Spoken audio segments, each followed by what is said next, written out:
सभी को सादर। जितने भी हमारे महानुभाव आज इस व्याख्यान माला में जो महर्षि दयानंद की 200वीं जन्म उत्सव के रूप में ये द्वितीय शताब्दी पूरे देश भर में मनाई जा रही है। आज ही नहीं अपितु कई दिनों से ये ऋषि दयानंद की स्मृतियों में ये व्याख्यान माला जो चल रही है, इसके जितने भी आयोजक हैं मैं सबको नमस्ते करता हूँ और उनको नमन वंदन करता हूँ। और अभी जो हमने परमपिता परमात्मा के संदर्भ में उनकी स्तुति, उनकी महिमा में जो भजन प्रस्तुत किया जिन्होंने, उन माताओं को भी नमन करता हूँ। तो आज का ये जो व्याख्यान है, इसको प्रारंभ करने से पहले एक बार हम विश्वानि देव मंत्र का पाठ करेंगे। जो भी जहाँ पर भी लोग महानुभाव युवा बैठे हैं, वो अपनी आंखें बंद करके अपने हृदय का संपूर्ण श्रद्धा भाव परमपिता परमात्मा के चरणों में समर्पित करके इस मंत्र को भाव सहित बोलेंगे।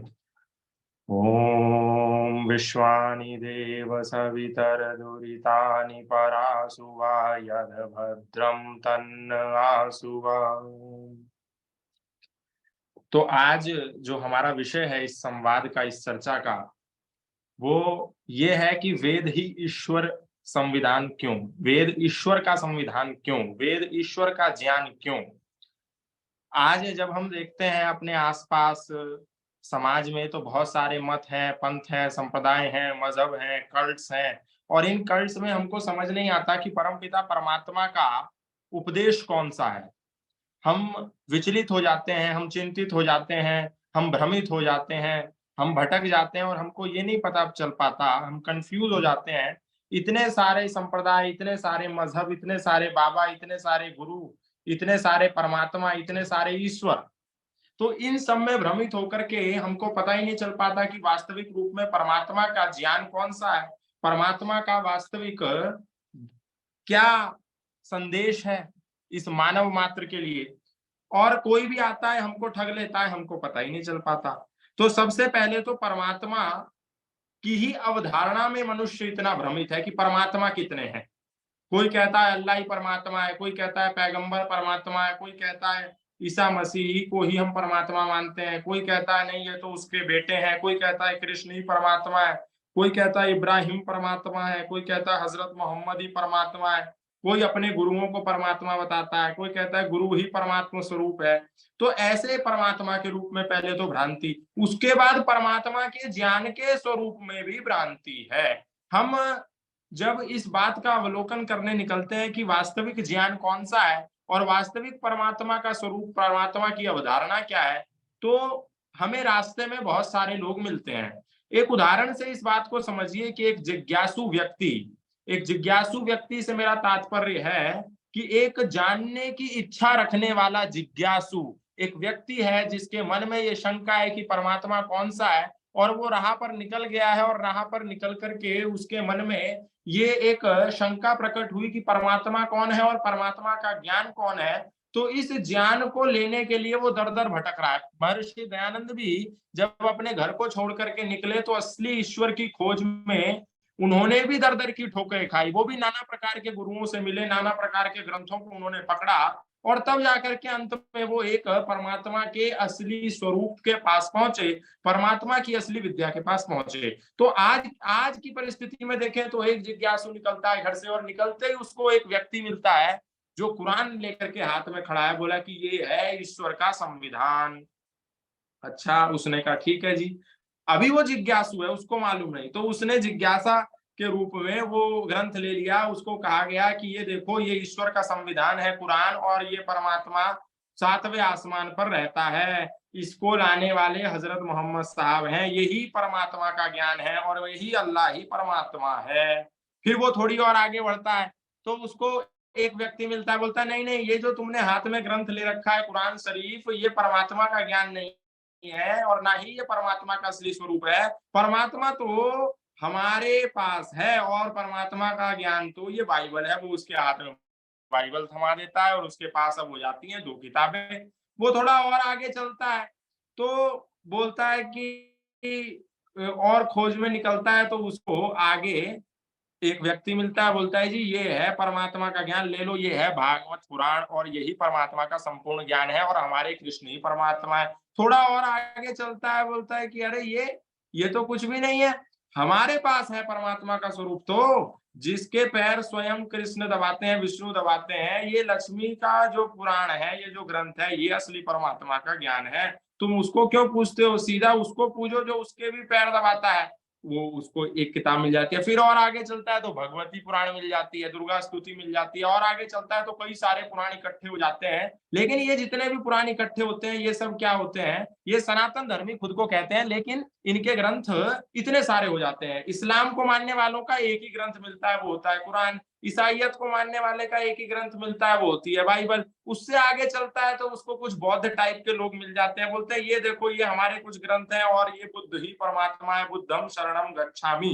तो वो पूछता है कि अच्छा, ये जो थोड़ी देर पहले सनातन धर्मी मिले थे, क्या तुम इन्हीं में से हो या इनसे अलग हो? तो बोलता है तो हम एक ही, पर हमारा जो घर का जो रसोई चलती है वो हमारी अलग है, तो हम इन्हीं के परिवार के लोग, पर हम इनसे रसोई चूल्हा चोखा हमारा अलग चलता है। थोड़ा और आगे चलता है तो जैन साधु मिल जाते हैं, वो जैनी भी अपनी किताब देते हैं, बोला ये है परमात्मा का ज्ञान। तो वो ले लेता है, बोलता है कि अच्छा तुम सनातनियों से अलग हो या तुम एक ही हो? बोला है तो हम सनातनों के ही, सनातनियों के ही, लेकिन हमारी भी जो रोटी पानी है वो सब अलग चलता है। थोड़ा और आगे चलता है तो ऐसे करते करके उसको कई सारे मत पंथ मजहब संप्रदायों की पुस्तकें मिल जाती हैं और पूरा उसके पास भंडार हो जाता है, लेकिन अभी भी वो सनातन के सही सिद्धांतों तक नहीं पहुंच पाता। थोड़ी और आगे चलता है तो उसको कुछ वेदवादी लोग मिल जाते हैं और वो कहते हैं कि ये देखो ये हमारे जो वेद हैं, यही परमात्मा का असली ज्ञान है। तो ऐसे ऐसे करते करते एक इंसान, एक सामान्य इंसान जो परमपिता परमात्मा की खोज में निकला है और वो जानने के लिए निकला है कि परमात्मा का ज्ञान कौन सा है, ईश्वरीय ज्ञान कौन सा है, वो तो ऐसे ही भ्रमित हो जाता है, एक रास्ते निकलता है और भ्रमित हो जाता है। लेकिन अब हम कैसे समझे कि परमात्मा का ज्ञान कौन सा है? तो सबसे पहले हमको इन सभी मत पंथ संप्रदायों की पुस्तकें प्राप्त हुई, इनके इतिहास में जाना होगा। इनके इतिहास में कैसे जाना होगा? जो लोग कहते हैं कि परमपिता परमात्मा का संविधान कुरान है, तो सीधा सीधा उनसे एक प्रश्न बनता है कि भैया ये जो परमात्मा का ज्ञान कुरान है, ये परमात्मा का ज्ञान कुरान हम मनुष्यों को कब प्राप्त हुआ?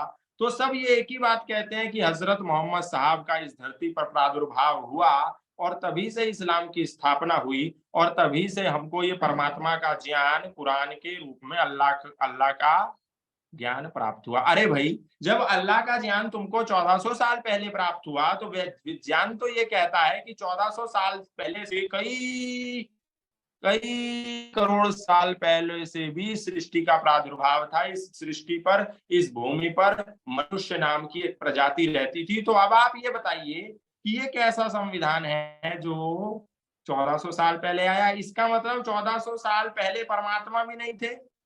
अगर उनकी माने तो हजरत मोहम्मद साहब के प्रादुर्भाव के बाद भी परमात्मा का ज्ञान आया, इसका मतलब उससे पहले तो आम जनमानस भ्रम में थे। तो ऐसे करते करते आप इनके इतिहास में जाइए। ईसाइयत में यदि जाएंगे तो आपको पता चलेगा कि 2022 वर्ष पूर्व पहले ईसाइयत का कोई इस दुनिया में प्रादुर्भाव नहीं था। जब ईसाइयत का प्रादुर्भाव नहीं था तो फिर उससे पहले लोग क्या पढ़ते थे, वो कौन सा ज्ञान था? उससे और पहले जाइए तो 3500 वर्ष पूर्व एक ताऊ मत नाम के संप्रदाय की स्थापना हुई थी। ये आपको अधिकतम चाइना और इन सारे देशों में मिलता है। फिर उससे पहले जाइए तो 4000 वर्ष पहले यहूदी मत की स्थापना हुई थी जो हजरत इब्राहिम ने की थी। और उससे पहले जाइए तो पारसी मत की स्थापना हुई थी, जरदुश्त ने इसकी स्थापना करी थी जिंदावस्था। और उससे पहले जाइए तो सनातन धर्म के अतिरिक्त इस दुनिया में कोई भी संप्रदाय नहीं था, कोई मजहब नहीं था, कोई संस्कृति नहीं थी। इसका मतलब साफ हो गया कि जितने लोग 4500 वर्ष पूर्व पारसी मत में स्थापित होकर के बढ़ रहे थे, वो सब पहले सनातन के ही लोग होंगे और सनातन के ही लोग उनके पूर्वज थे। वो बाद में पारसी मत नाम से एक संप्रदाय खड़ा कर करके उन्होंने आगे चला दिया। उससे और आगे जब यहूदी मत चला होगा तो कुछ लोग पारसी होंगे, कुछ सनातन धर्मी होंगे। उसके बाद इन्होंने एक नया संप्रदाय चलाया जो हो गया यहूदी मत। फिर से आगे कुछ लोग सनातन के, पारसी के, यहूदी के मिलकर के इन्होंने, इनमें से कुछ लोगों ने बहुमत चला दिया, ऐसे बौद्ध जैन चलते चलते चलते चलते बहुत सारे हो गए। किंतु प्रश्न ये है कि परमात्मा का ज्ञान कौन सा है फिर? ये सब अधूरे ज्ञान है, क्योंकि परमात्मा जो है वो जब इस सृष्टि की संरचना करेगा वो अपना ज्ञान भी उसी समय देगा। उदाहरण के लिए यदि हम एक आईफोन खरीदें, एक कंप्यूटर खरीदें, एक लैपटॉप खरीदें, एक वॉशिंग मशीन खरीदें, कोई भी चीज उत्पाद यदि समाज से खरीदें, कोई प्रोडक्ट खरीदें, कोई मशीन खरीदें, तो उसके साथ कोई भी कंपनी हमको एक यूजर गाइड देती है। वो यूजर गाइड क्या होती है?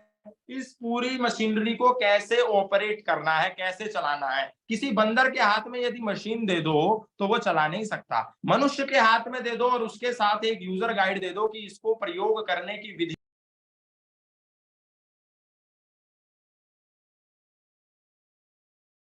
अच्छा जी, आवाज चली गई, आपका कनेक्शन कट गया।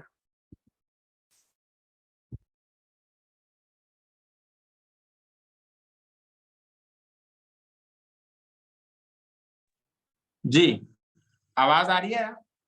आवाज आ रही है, आवाज आ रही जी।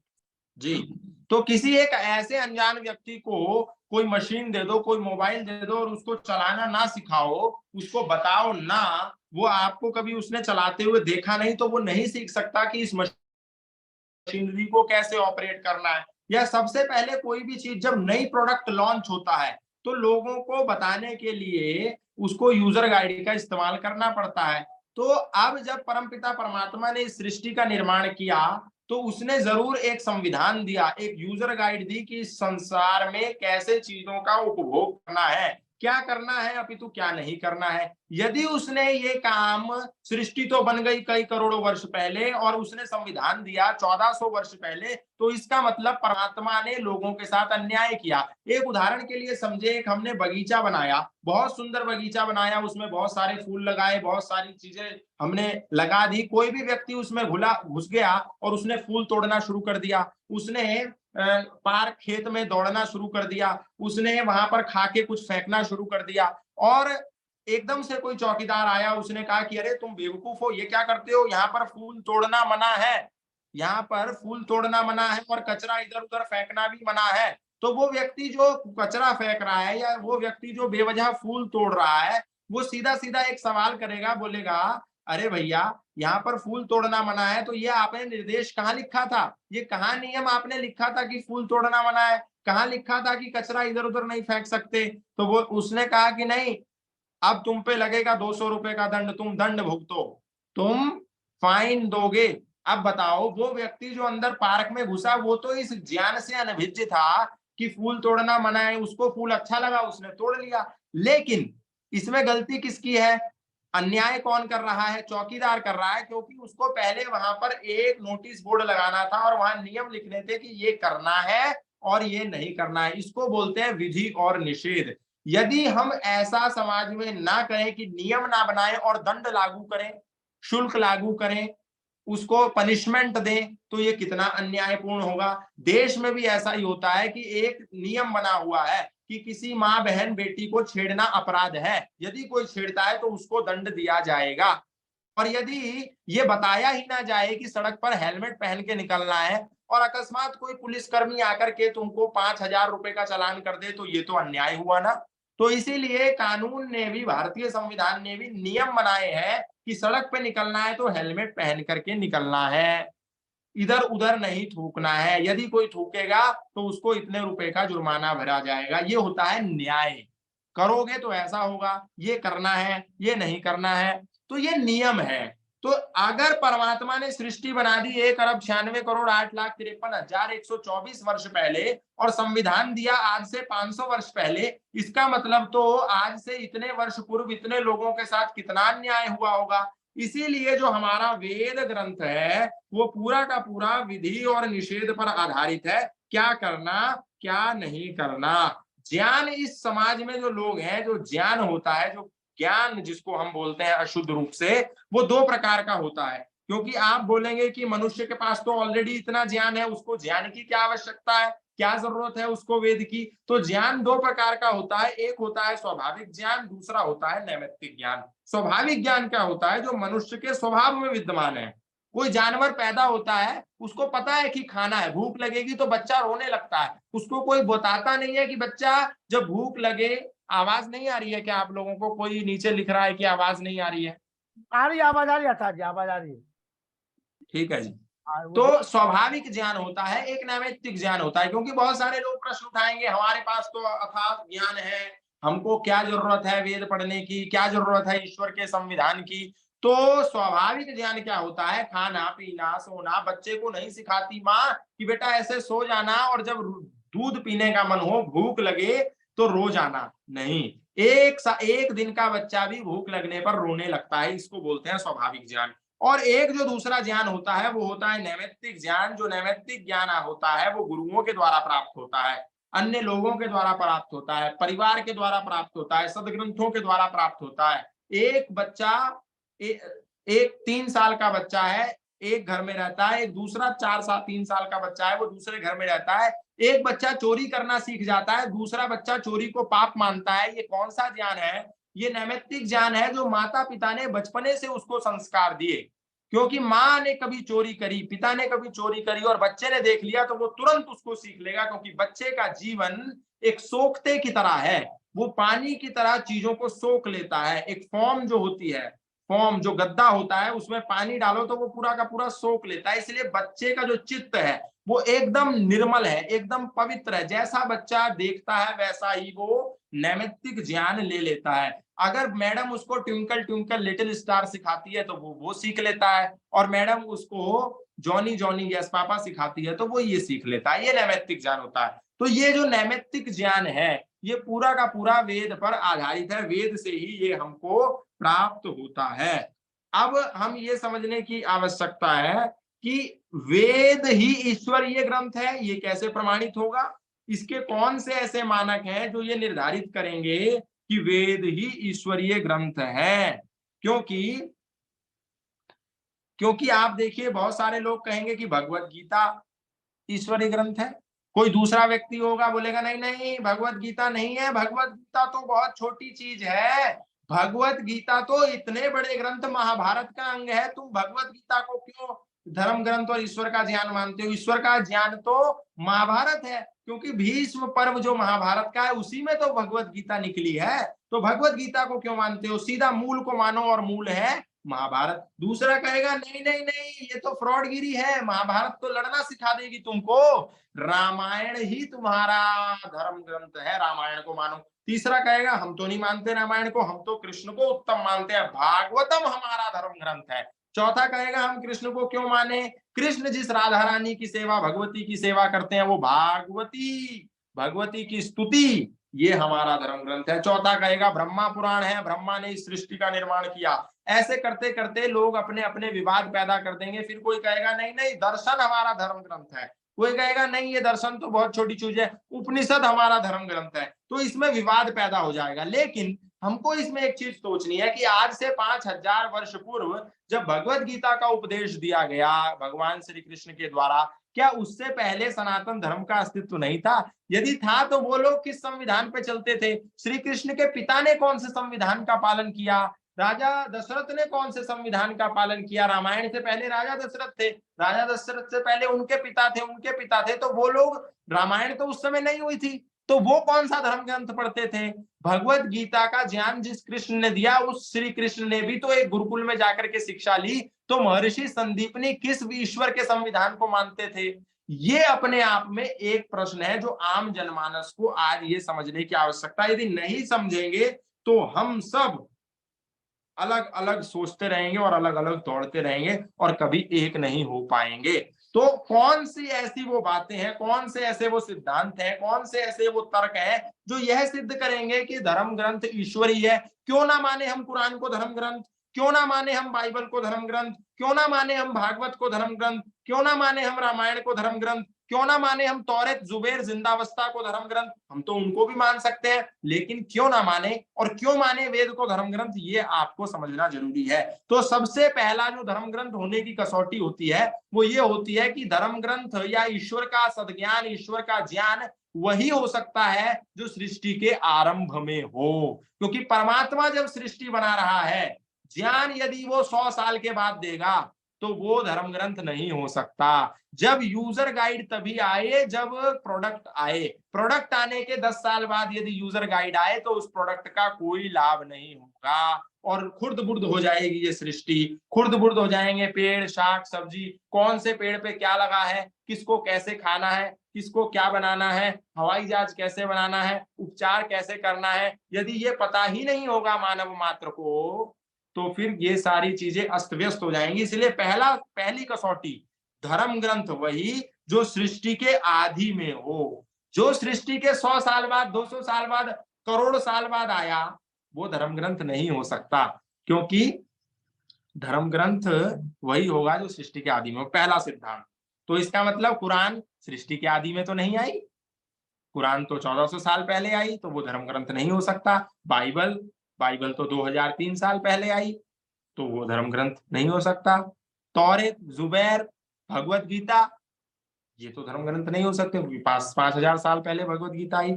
अगला कहता है कि वो किसी देश विशेष की भाषा में ना हो। अब देश विशेष की भाषा में क्यों ना हो? यदि कोई चीज देश विशेष की भाषा में होगी, एक उदाहरण के लिए समझिए, एक वाल्मीकि जी की रामायण के बाद तुलसीदास जी की रामायण अत्यंत प्रसिद्ध है, लेकिन वो तुलसीदास जी की रामायण कौन सी भाषा में है जी? अवधी भाषा में है।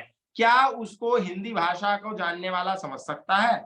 क्या उसको अंग्रेजी भाषा जानने वाला समझ सकता है? क्या उसको अरबी, उर्दू, फारसी जानने वाला समझ सकता है? यदि अरबी, उर्दू, फारसी जानने वाला नहीं समझ सकता तो वो ईश्वर का ज्ञान नहीं हो सकता। क्योंकि ईश्वर का ज्ञान यदि वो होता तो सबके लिए होता, समान दृष्टि से होता। ईश्वर इतना अन्यायकारी तो नहीं हो सकता कि मैं अपने ज्ञान को सिर्फ अवधी भाषा वाले लोगों को सिखाऊंगा और उर्दू, फारसी वालों को नहीं सिखाऊंगा। ये तो ईश्वर बाइज्ड हो गया, पार्शियल हो गया, भेदभाव करने वाला हो गया।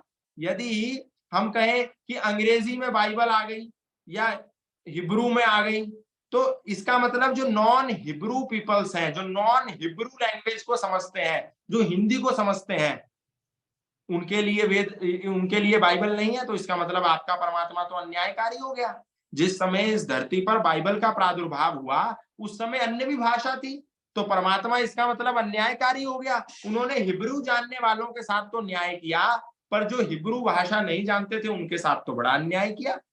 इसी प्रकार बाइबल के बाद अगर कुरान की बात करें तो अरबी, उर्दू, फारसी या जो भी भाषा उनकी चलती है बाइबल की, जिस जिस भाषा में, जिस उर्दू में उस अल्लाह का ज्ञान इस धरती पर अवतरित हुआ, इसका मतलब वो परमात्मा तो बड़ा अन्यायकारी था। उस समय तो संस्कृत बोलने वाले लोग भी इस धरती पर रहते थे, तो संस्कृत वालों को कैसे समझ में आएगा? तो सिर्फ उसने एक समुदाय विशेष के लिए वो दे दिया कि ये जो उर्दू जानते हैं वो ही कुरान पढ़ सकते हैं, बाकी सब लोग कुरान नहीं पढ़ पाएंगे। तो परमात्मा तो बड़ा अन्यायकारी हो गया। तो इसीलिए कहा कि परमपिता परमात्मा का ज्ञान वही होगा जो देश विशेष की भाषा में ना हो। जैसे आज मैं यहाँ पर एक पुस्तक लिख दूं, उड़िया भाषा में लिख दूं, तो ये प्रदेश विशेष की भाषा में हो गया। वो उड़िया भाषा में लिखा हुआ ग्रंथ उड़ीसा प्रदेश के लोगों का तो लाभ कर सकता है, लेकिन दिल्ली प्रदेश के लोगों के वो किसी काम का नहीं होगा जब तक उसको ट्रांसलेट ना कर दिया जाए। वो कन्नड़ वाले, मलयालम वाले, तेलुगु वाले, तमिल वाले नहीं समझ पाएंगे। लेकिन परमपिता परमात्मा का ज्ञान किस भाषा में आया? संस्कृत भाषा में आया। और जिस समय वो ज्ञान आया उस समय इस धरती पर किसी भी भाषा का प्रादुर्भाव नहीं था। और दुनिया के सारे भाषा वैज्ञानिक इस बात को स्वीकार करते हैं कि समस्त भाषाओं की जननी संस्कृत है। संस्कृत का उद्गम जब हुआ तब इस दुनिया में कोई भी भाषा विद्यमान नहीं थी। तो स्वाभाविक सी बात है कि द्वितीय जो कसौटी है धर्म ग्रंथ को मानने की वो ये है कि धर्म ग्रंथ किसी देश विशेष की भाषा में नहीं होगा। जिस समय वेद का प्रादुर्भाव हुआ, वेद ज्ञान का प्रादुर्भाव हुआ, उस समय इस धरती पर कोई भाषा विद्यमान नहीं थी, सब संस्कृत बोलते थे। किसी देश विशेष की भाषा में नहीं, मानव मात्र की भाषा में वेद हम सबको प्राप्त हुआ। तो दूसरी कसौटी, देश विशेष की भाषा में ना हो।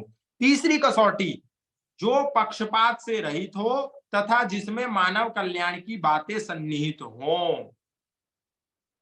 तीसरी कसौटी, आप बाइबल उठा करके देखिए, वो कहते हैं कि ये मत समझना ईसा मसीह मैं इंसान को इंसान से मिलाने आया हूं, मैं तो मानव को मानव का शत्रु बनाने आया हूं। तो जो बाइबल ये बात दुनिया में प्रचारित करती हो, क्या वो धर्म ग्रंथ हो सकती है जो मानव को मानव से जुदा कर दे, जो ये कहे कि यदि तुम बपतिस्मा ना पढ़ो, यदि तुम ईसा मसीह को ना मानो, यदि तुम बाइबल को ना मानो, तो येन केन प्रकारेण तुम्हें बाइबल का दास बनाया जाए, तुम्हें ईसा मसीह की शरण में लाया जाए, चाहे किसी व्यक्ति को लालच देना पड़े, किसी व्यक्ति को लोभ देना पड़े, लेकिन उसको येन केन प्रकारेण ईसा मसीह के संविधान से जोड़ो, उसे ईसाई बनाओ, जैसे तैसे बनाओ। आज आप देखिए इतनी सारी ईसाई मिशनरियां भारत में लगी हुई हैं कि पर डे का टारगेट 14,000 लोगों को ईसाई बनाने का है।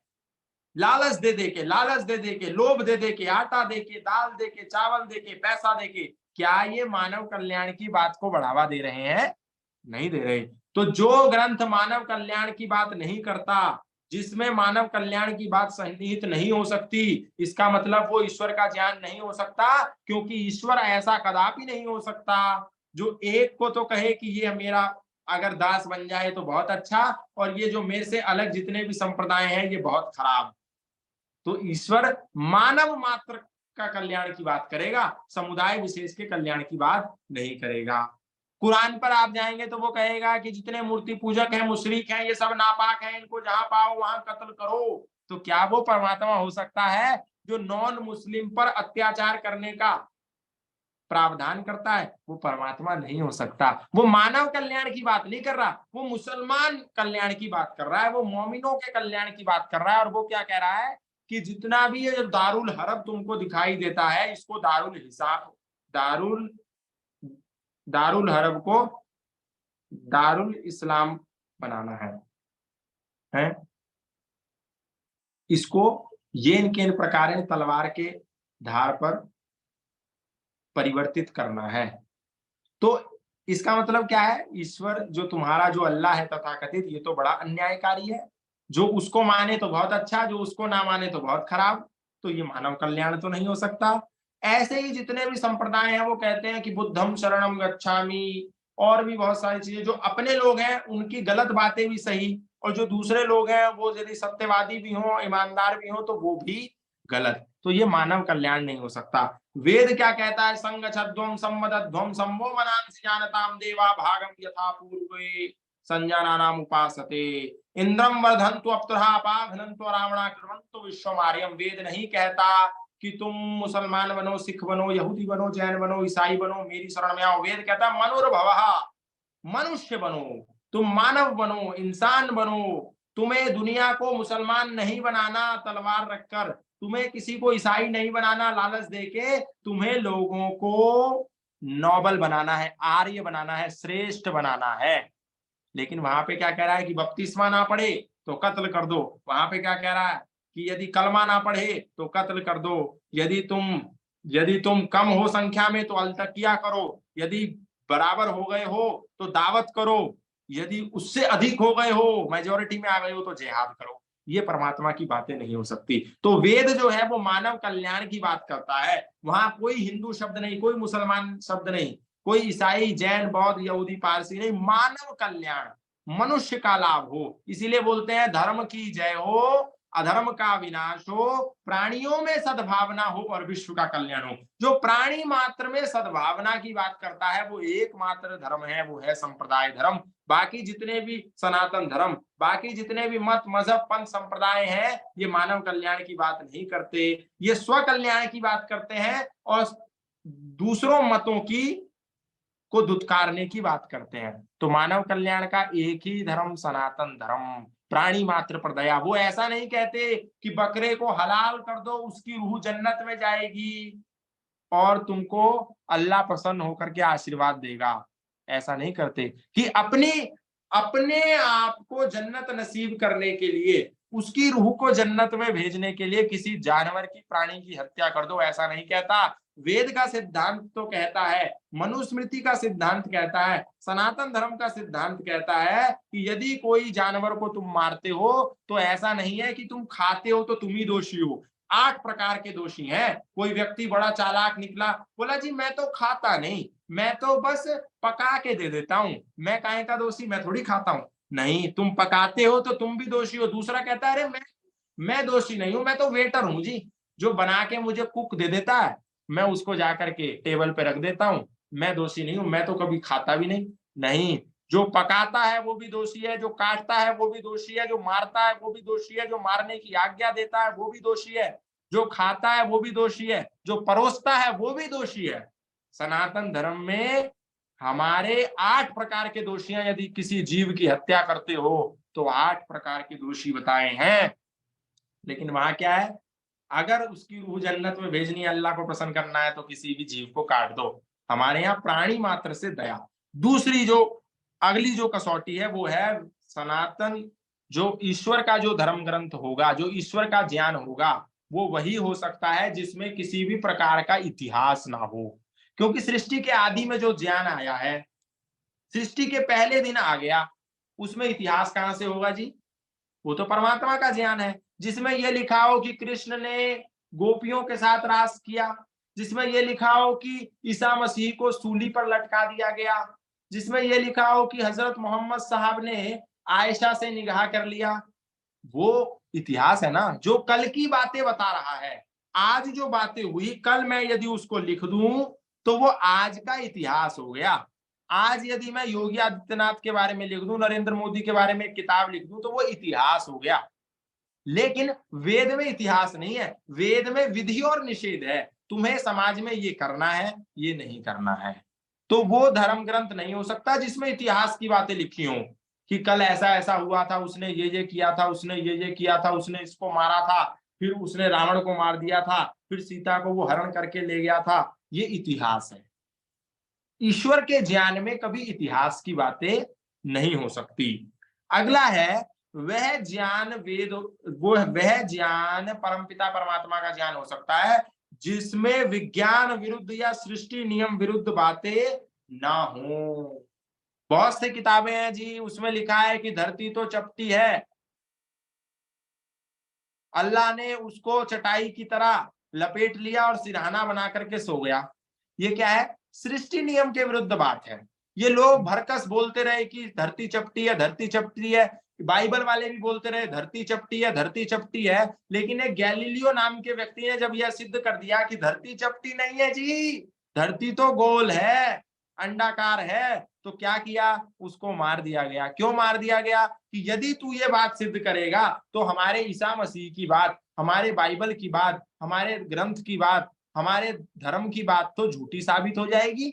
हमारे ग्रंथ में तो लिखा हुआ है धरती चपटी है, और तू अपने आप को बहुत बड़ा वैज्ञानिक बन के कहता है कि धरती गोल है। नहीं, धरती गोल नहीं है, धरती चपटी है। और उसको मार दिया ताकि उनके संप्रदाय की बात झूठी ना हो जाए। तो ये क्या है? सृष्टि नियम के विरुद्ध बातें हैं। लेकिन सनातन धर्म में पहले ही कह दिया था। आज तो ये सब मान गए, आज इस्लाम को मानने वाले भी मानते हैं, आज ईसाइयत को मानने वाले भी कहते हैं कि हाँ धरती तो गोली है। जब इतने सारे वैज्ञानिकों ने शोध करके इस बात को सिद्ध कर दिया तो इन सबको मानना पड़ा। लेकिन पहले तो ये इसी सिद्धांत पर चलते थे। और ऐसा एक सिद्धांत नहीं है, अनेक सिद्धांत हैं जो सृष्टि नियम के विरुद्ध इनके ग्रंथों में लिखे हुए हैं। और उसके लिए इन्होंने नाना प्रकार की अपनी गलत बातों को सही सिद्ध करने के लिए क्या क्या किया। ऐसी बहुत सी बातें हैं। और बहुत से ऐसे ईसाई जो विद्वान हुए, जो बहुत सारे ऐसे वैज्ञानिक हुए, वो तो ये तक कहते हैं कि यदि आपको कॉमेडी की कोई किताब पढ़नी हो तो आप बाइबल पढ़ लो, उसमें इतने गप्पे लिखी हुई हैं, इतने गपोड़े लिखे हुए हैं जिसकी कोई सीमा नहीं। एक व्यक्ति के एक एक ग्रंथ कहता है कि हनुमान जी का जन्म अंजनी के कान से हुआ। तो जिस ग्रंथ में ये बात लिखी है कि हनुमान का जन्म अंजनी माता के कान से हुआ, वो सृष्टि नियम के विरुद्ध बात है।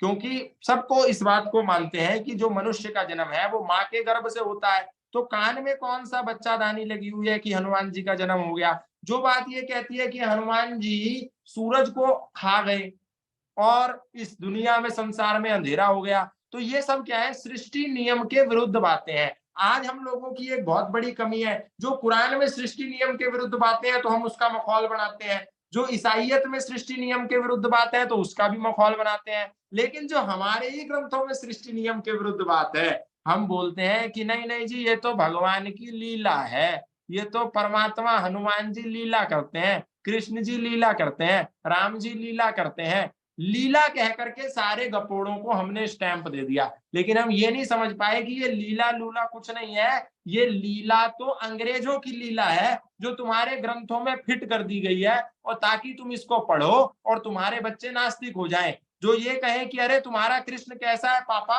अरे मम्मी तुम कौन से कृष्ण की पूजा करती हो जो लड़कियों को छेड़ते हैं, तुम कौन से कृष्ण की पूजा करते हो जो कान से पैदा हुआ है, तुम कौन से हनुमान की पूजा करते हो, तुम कौन से राम को भगवान परमात्मा मानते हो जो रो रहा है अपनी पत्नी के खो जाने पर, तुम कौन से शिव की पूजा करते हो जो चीलम पीता है, भांग पीता है, नशा करता है और डांस करता है, ये परमात्मा है तुम्हारा, ताकि तुम्हारे बच्चे आने वाली पीढ़ियां तुमसे सवाल कर सकें। इसीलिए 1947 में आजाद होने से पहले अंग्रेजों ने विलियम हंटर कमीशन और मैक्स मूलर जैसे पाश्चात्य लोगों को बुला करके तुम्हारे ग्रंथों में मिलावट कर दी। दुष्परिणाम यह हुआ कि तुम्हारी मनुस्मृति को आज भी सन 2023 के इस काल में सड़कों पर खड़े होकर के जला दिया जाता है। मनुस्मृति तक तो ठीक था, ठीक तो नहीं था खैर, लेकिन मनुस्मृति तक तो छोटी बात थी।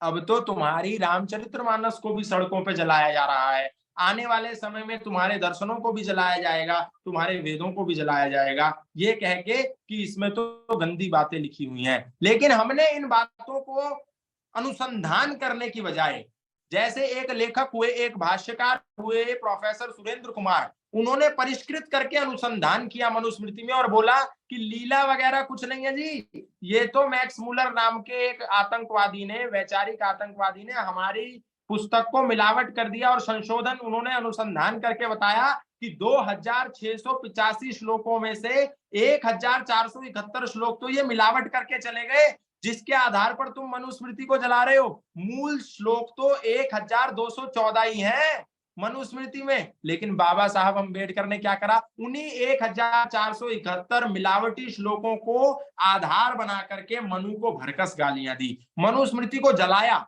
और आज उसका दुष्परिणाम की सड़कों पर, जेएनयू में, विश्वविद्यालयों में मनुस्मृति को जलाया जाता है। तो हमको ये समझना होगा कि अपने संप्रदाय में, अपने मजहब में यदि कोई अधर्म की बात आ गई है तो हम उसका प्रतिकार करें, लेकिन सनातन धर्मियों ने इस बात का महत्व नहीं समझा और वेद की बात को नहीं माना, संघ छद्म संबद्धम के सिद्धांत पे नहीं चले और नाना प्रकार के सनातन धर्म के अंदर ही संप्रदाय पैदा कर दिए। ब्रह्म कुमारी नाम का संप्रदाय लेखराज कृपलानी ने कर दिया और आज समाज उससे कितना भ्रमित हो गया।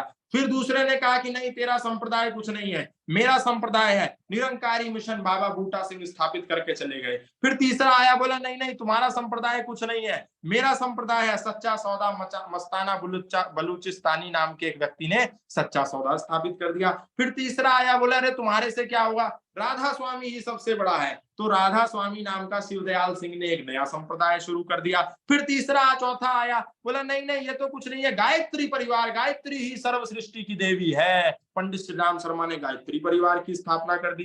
फिर उसके बाद तीसरे चैतन्य महाप्रभु 5वें 7वें 8वें आए और बोले ये क्या है, गौड़िया वैष्णव ही सबसे बड़ी परंपरा है। फिर गौड़िया वैष्णव में भी भेद पैदा हो गए। वो आया, बोला नहीं, ये गौड़िया वैष्णव हरे कृष्णा क्या करते हो, राधा मुख्य है। बोला नहीं, वल्लभ संप्रदाय है, ये राधा वल्लभ जी हैं। तो उन्होंने, वल्लभाचार्य ने वल्लभ संप्रदाय शुरू कर दिया। फिर तीसरा बोला ये वल्लभ वल्लभ क्या है जी, वल्लभ कुछ नहीं होता, राधा वल्लभ संप्रदाय है। तो हरिवंश महाप्रभु ने राधा वल्लभ संप्रदाय शुरू कर दिया। फिर और आया, बोला ये क्या होता है जी, निम्बार्क संप्रदाय है, निम्बार्काचार्य ने निम्बार्क शुरू कर दिया। तो कृष्ण को मानने वालों में ही कितने भेद हो गए, सनातन को मानने वालों में ही कितने भेद हो गए, इतने भेद हो गए कि सब अपना अपना झंडा, अपनी अपनी ढपली, अपना अपना गिटार, अपना अपना बाजा, अपना अपना भोपू लेके बजा रहे हैं, लेकिन कोई ये नहीं कहता कि परमपिता परमात्मा का मूल नाम क्या है, परमपिता परमात्मा की अवधारणा क्या है। अब इससे हुआ क्या, इनमें इतने सारे भेद पैदा हो गए और इन्होंने परमात्मा के मूल अवधारणा को तो छोड़ दिया, अपने गुरुओं को ही परमपिता परमात्मा मानकर ये लोग पूजने लगे। मतलब जो परमात्मा था, सपर्यगात शुक्रम अकायम अवृणम अस्नाविरम शुद्धम अपाप विध्वम कवि मनीषी परिभू स्वयंभू अर्थान गददात शाश्वतीभ्यः समाभ्यः।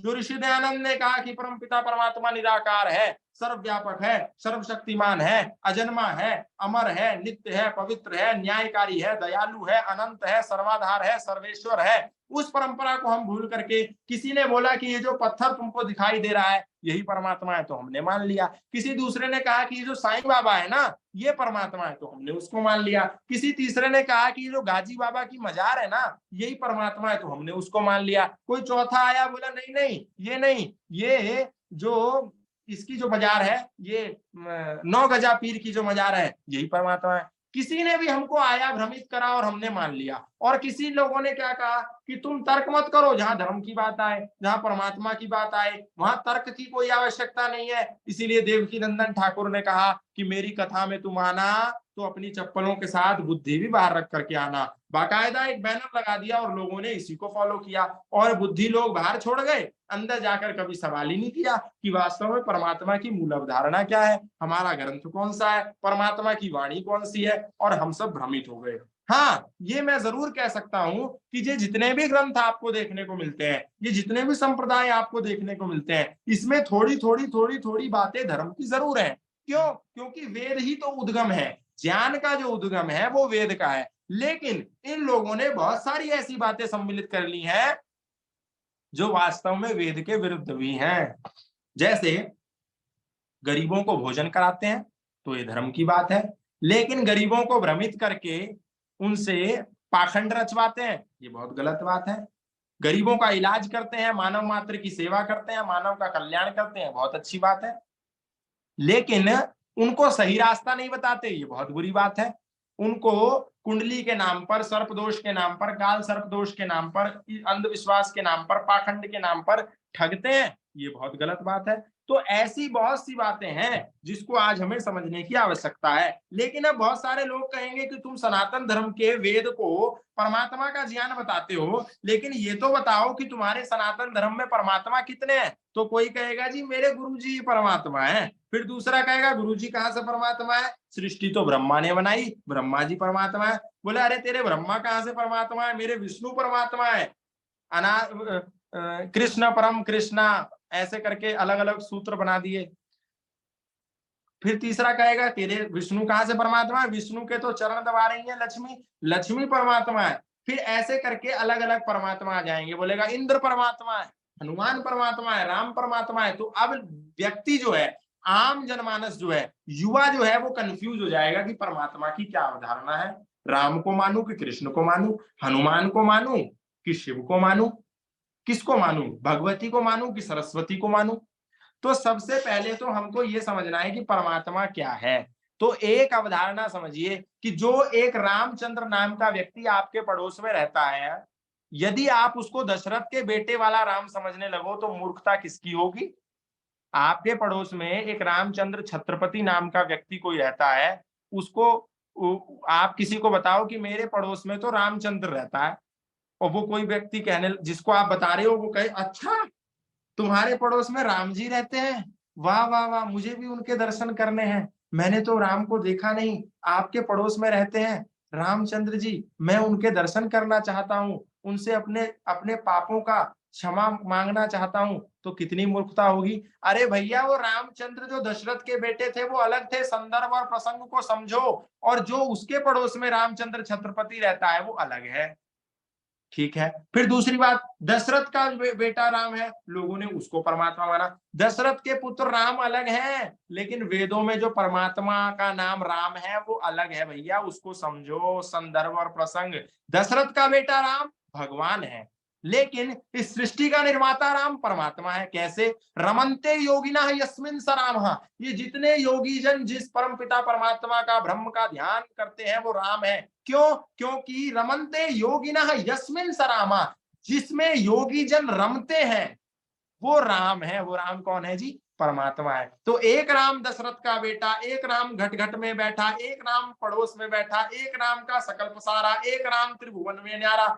राम एक है, नाम अलग है, संदर्भ अलग है, प्रसंग अलग है। संदर्भ क्या है जी? पहला प्रसंग है गौतम का पड़ोसी राम, दूसरा है दशरथ का पुत्र राम, और तीसरा है सृष्टि का निर्माता राम। तो राम संदर्भ और प्रसंग के अनुसार समझिए कि कौन परमात्मा है, कौन भगवान है और कौन पड़ोसी है।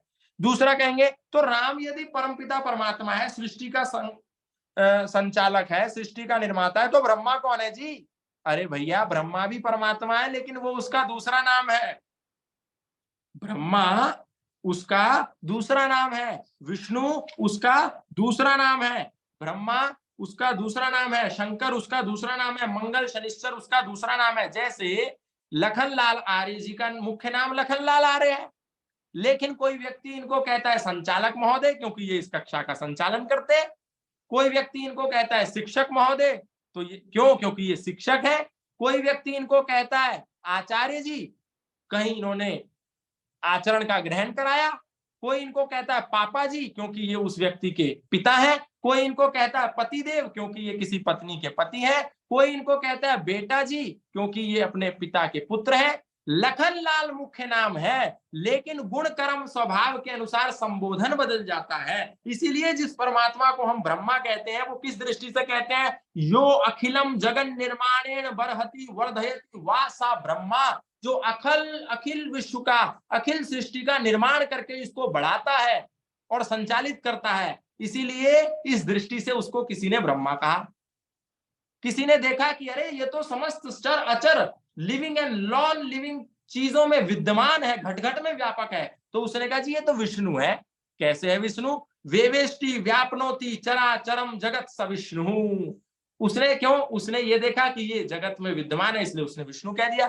किसी दूसरे ने देखा कि ये तो संचालन करता है, इसलिए उसने ब्रह्मा कह दिया। किसी तीसरे ने देखा कि ये तो कल्याण करता है, उसने कहा यह संकल्याणम सुखम करोति इति शंकरा, ये तो सुख देता है सबको परमात्मा। इसने इतने सारे साग सब्जी ग्रह नक्षत्र सूर्य चंद्रमा बनाए और हम सबको संचालित कर रहा है, ये तो कल्याण करने वाला है, ये तो शंकर है। फिर तीसरे ने कहा नहीं नहीं, ये तो दंड भी देता है जी। तो उसने कहा यो रोदयत अन्यायकारिणो जनान स रुद्रा, क्योंकि ये दंड देकर अन्यायकारियों को रुलाता है, इसलिए इसका नाम रुद्र भी है जी। फिर तीसरे ने कहा ये मंगल भी करता है और खुद भी मंगल स्वरूप है, तो उसने कहा यो मंगति मंगयति वा समंगल, ये मंगल करने वाला है, इसलिए इसका नाम मंगल भी है। फिर तीसरे ने कहा कि ये तो केतु है। वो कैसे केतु है? या केतयति चिकित्सति वा स केतुरीश्वरा, जो सब जगत का निवास स्थान, सब रोगों से रहित है, वो केतु है। लेकिन इन पंडितों ने, इन पोपों ने क्या करा? केतु के नाम पर तुमको ठगा। फिर और दूसरे ने विद्वता की दृष्टि से देखा, बोला ये तो बुद्ध है। बुद्ध क्यों है? यो बुध्यते बोध्यते वा स बुद्धः, क्योंकि ये बुद्ध स्वरूप है और ये बोध स्वरूप है, हम सबको बोध कराता है, खुद भी बोध स्वरूप है, इसलिए इसका नाम बुद्ध है। तो ऐसे करते करते परमात्मा के ये सब गुणवाचक नाम है, लेकिन मुख्य नाम क्या है? ओम है। महर्षि पतंजलि कहते हैं, महर्षि पतंजलि के साथ साथ वेद भी कहता है ओम इति एतद अक्षरम ब्रह्म व्याहरन् माम यह प्रयाति तजन देहम स याति परमाम गतिम।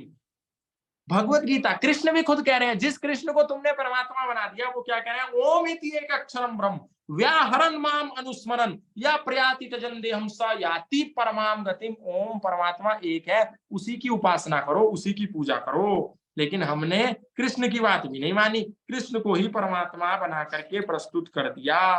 अब ये सब चीजें हमको कौन बताएगा? किसी तीसरे ने कहा जी बृहस्पति है परमात्मा का नाम। बोले बृहस्पति कैसे है? बोले यो बृहताम आकाशादीनाम पालयति ही पति स्वामी, सब बृहस्पति जो बृहत आकाश इत्यादि ग्रह नक्षत्रों का संचालन करके होल्ड करता है, वो बृहस्पति है। लेकिन हमने क्या करा? हमने एक विष्णु नाम के भगवान हुए, जिन्होंने ब्रह्म को उपासना करके भग की प्राप्ति करी, वो भगवान बन गए।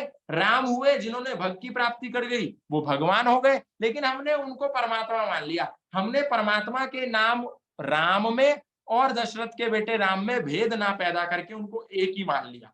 हमने वेदों के विद्वान ब्रह्मा और परमात्मा का जो नाम है ब्रह्मा, उसको एक ही मान लिया। ये ठीक वैसा हुआ जैसे मैंने अपने पड़ोसी रामचंद्र छत्रपति को रामचंद्र मान लिया, दशरथ का बेटा। लेकिन ऐसा नहीं करना, भगवान और ईश्वर में अंतर है। अंतिम बात बता करके मैं अपनी वाणी को विराम दूंगा कि भगवान और ईश्वर में क्या अंतर है। ईश्वर है क्लेश कर्म विपाक आशय अपरामृष्ट पुरुष विशेष ईश्वर, यह ईष्टे सर्व ऐश्वर्यवान वर्तते स ईश्वर, जो सर्व ऐश्वर्यों से युक्त है, जिसने सृष्टि का निर्माण किया है, जो क्लेश कर्म विपाक और आशय से रहित है, जिसको सुख दुख नहीं होता, जो अजन्मा है, अमर है, नित्य है, पवित्र है, शरीर में कभी नहीं आता, इंद्रियां, जो शारीरिक इंद्रियां उससे कभी काम नहीं लेता, वो परमात्मा है। तो फिर ये कृष्ण कौन है जी? ये सब भगवान है। राम कौन है? भगवान है। शिव कौन है? भगवान है। कैसे भगवान है? तो शास्त्र कहते हैं ऐश्वर्यस्य समग्रस्य धर्मस्य यशस्श्रिय ज्ञान वैराग्यश्चैव शरणाम भग इति रणा।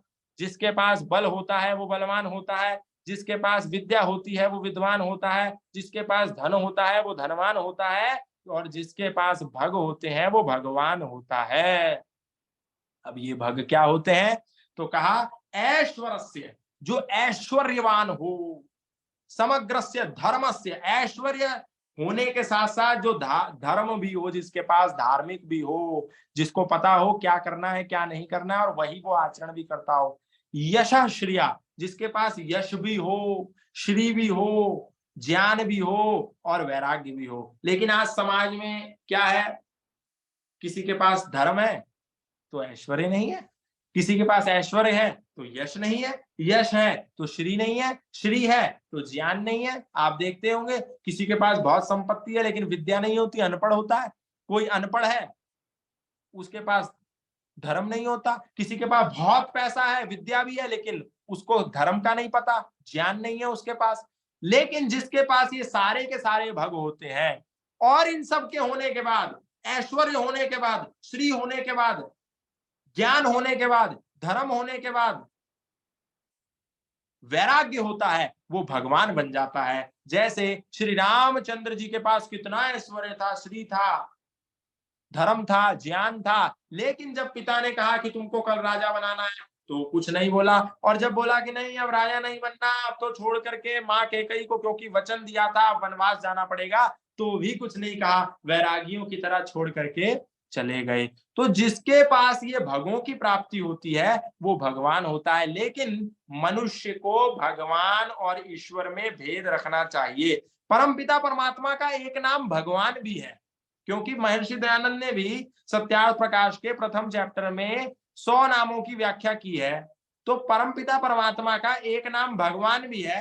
तो लोगों ने ये तो समझा नहीं कि परमात्मा का वो नाम भगवान है, और ये लोग भग होने से भगवान है, अंतर ना समझ के इन्हीं भगवानों को परमात्मा मान लिया। ये त्रुटि हुई, जिससे समाज भ्रमित होकर के पूरा दिग्भ्रांत हो गया। तो आज हमने बहुत कम समय में प्रयास किया कि परमपिता परमात्मा का जो मुख्य स्वरूप है उसके बारे में हम चर्चा करें। वेद का जो संविधान परमपिता परमात्मा का कैसा है, इसके बारे में चर्चा करें। कभी भविष्य में मौका मिलेगा तो विस्तार से हम और चर्चा करेंगे। समय हमको इतनी ही इजाजत देता है, इतनी ही आज्ञा देता है।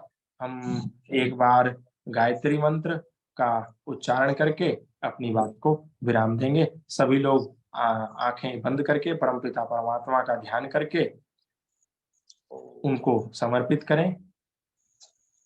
ओम भूर्भुवः स्वः तत्सवितुर्वरेण्यं भर्गो देवस्य धीमहि धियो यो नः प्रचोदयात्।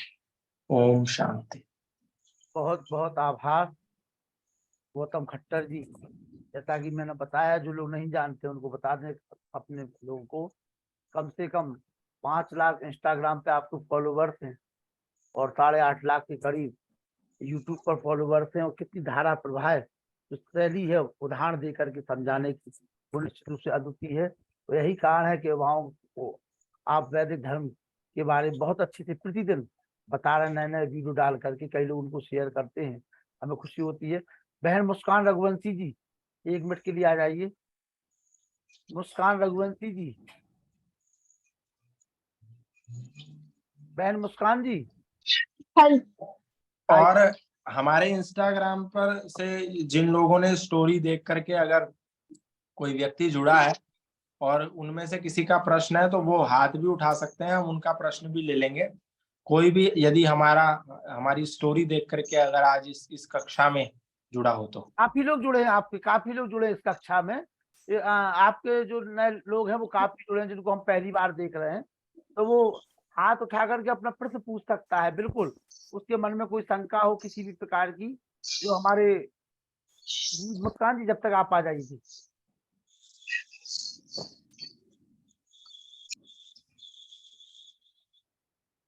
हाँ, ये Realme 8 इन्होंने हाथ उठाया है। जी भैया पूछिए, क्या पूछना है। माइक खोल लीजिए भैया अपना। Realme 8, हाँ माइक खोल लीजिए, हाँ पूछिए। कैमरा, आप कैमरा भी खोलिए हेलो। तब मैं आपको देख पाऊंगा ना। आप वीडियो भी खोल लीजिए अपना, हाँ। हेलो हाँ, सर। हाँ पूछिए। नमस्ते। राम राम सबको। हाँ पूछिए भैया, पूछिए। नमस्ते सर। ये परम पिता परमात्मा जो है कौन है सर, ये जानना चाहते हैं। अभी पूरा तो उनके बारे जो में परम बताया पिता कि परमात्मा जो ईश्वर है, ये जी जी ईश्वर जो परम, है कौन। हम जी, जी सर परम पिता परमात्मा जो है कौन है सर, ये जान क्वेश्चन है मेरा। जी परम पिता परमात्मा जिसने ये सृष्टि बनाई। जैसे कोई व्यक्ति बहुत सारे लोग कहते हैं कि जी मोबाइल जिसने बनाया वो एक इंजीनियर है, ठीक है। अब ये जी माइक है, इस माइक को किसी ने बनाया, मेरे हाथ में है ये। जी अब यहाँ पर 100 लोग जुड़े हुए हैं, 70 लोग जुड़े हुए हैं, कोई कहने लगे जी हम तो नहीं मानते इस माइक को, क्योंकि आजकल बहुत सारे लोग हैं ना जो परमात्मा को नहीं मानते और बोलते हैं डज गॉड एग्जिस्ट, क्या परमात्मा होता है, हम तो नहीं मानते। तो मेरे हाथ में ये माइक है, इसमें बहुत सारे लोग ऐसे होंगे जो कहेंगे कि माइक है, और 10 लोग कहने लगे कि जी माइक नहीं है, और 10 क्या मेजोरिटी में 60 लोग कहने लगे माइक नहीं है आपके हाथ में। तो क्या किसी के मानने या ना मानने से माइक का अस्तित्व है या नहीं है? भाई है तो है, तुम मानो चाहे ना मानो, अब है। ये तुम्हारे हाथ में। दूसरी बात जो आपने कहा परमात्मा कौन है, जैसे ही इस माइक को किसी ने बनाया होगा, ठीक है, अब जी आपने इस बनाने वाले को नहीं देखा, तो क्या ये माइक एक्सीडेंटली बन गया? नहीं।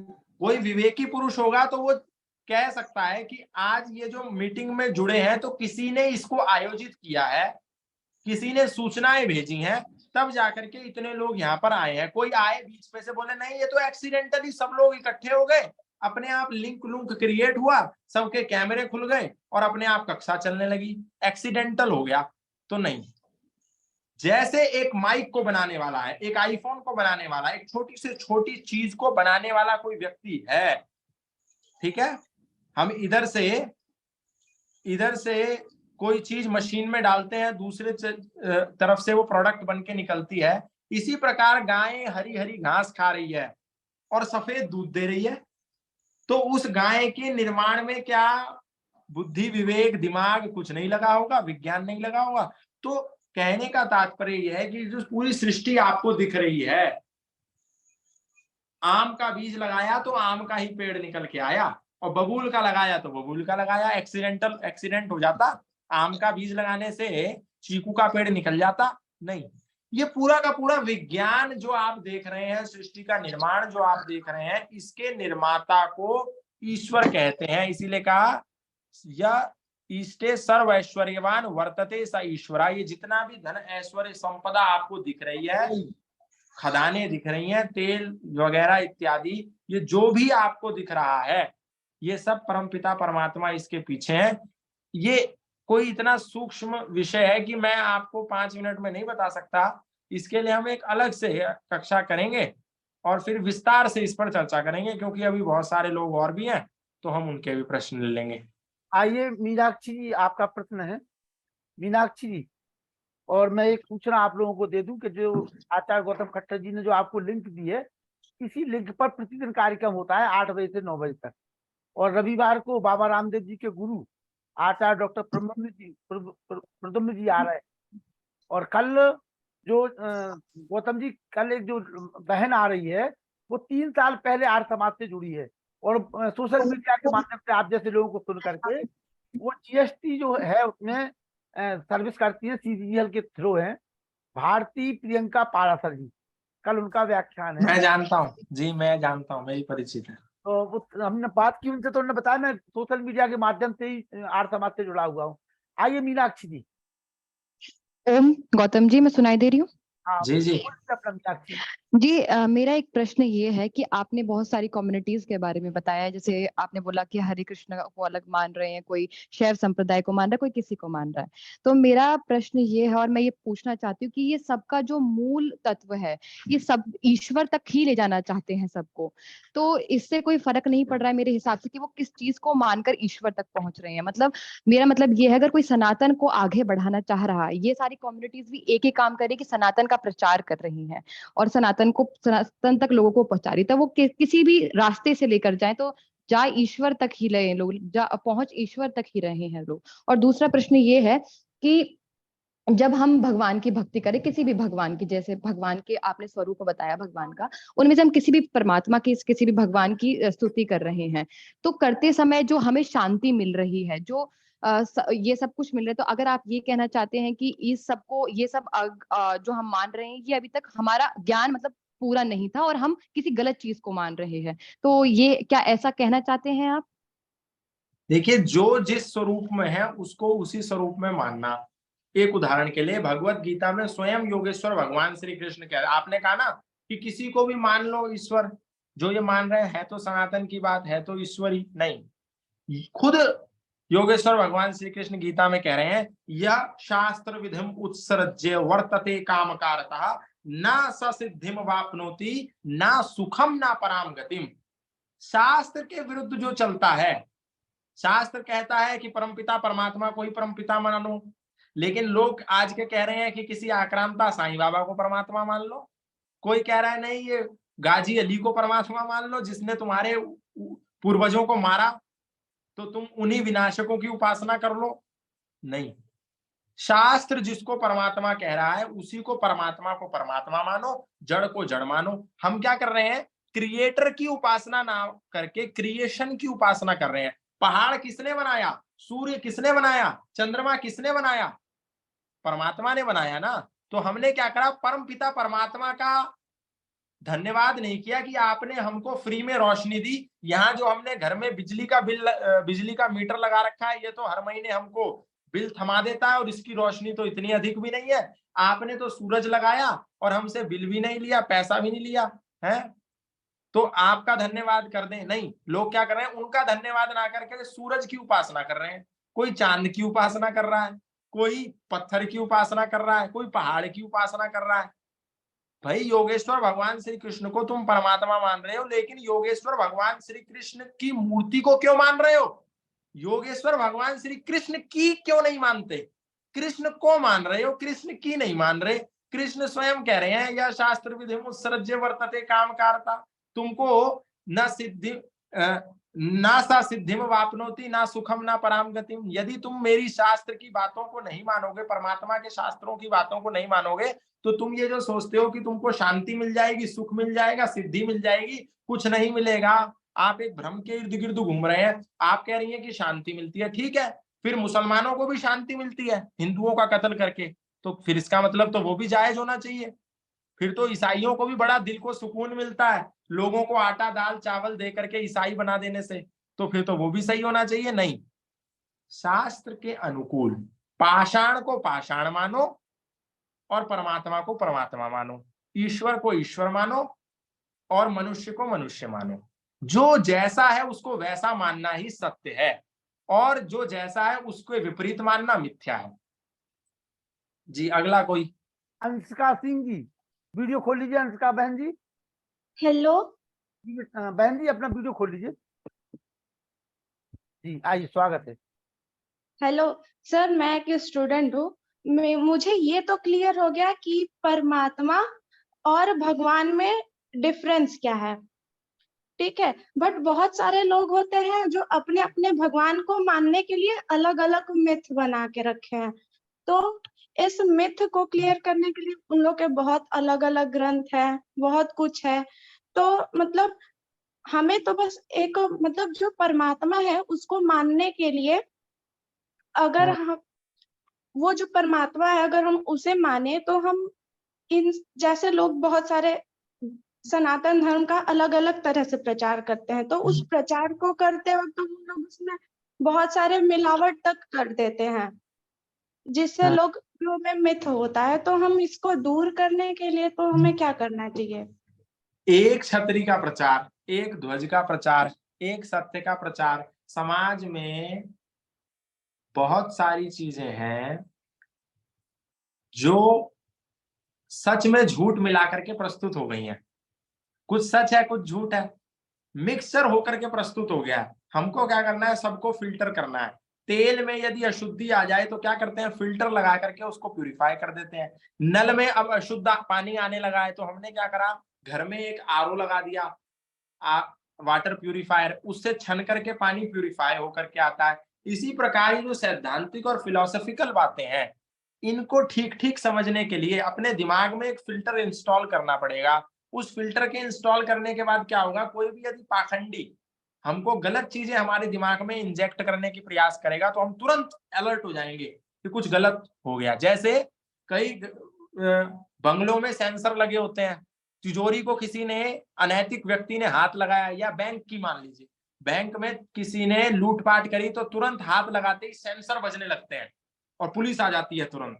एटीएम में भी अब ऐसा सिस्टम है। ठीक इसी प्रकार दिमाग में सेंसर लगाइए, कोई गलत चीज दिमाग में घुसी नहीं कि फिल्टर लग गया। इसलिए महर्षि दयानंद ने एक किताब लिखी थी, द लाइट ऑफ ट्रुथ, सत्य सत्य अर्थ का प्रकाश।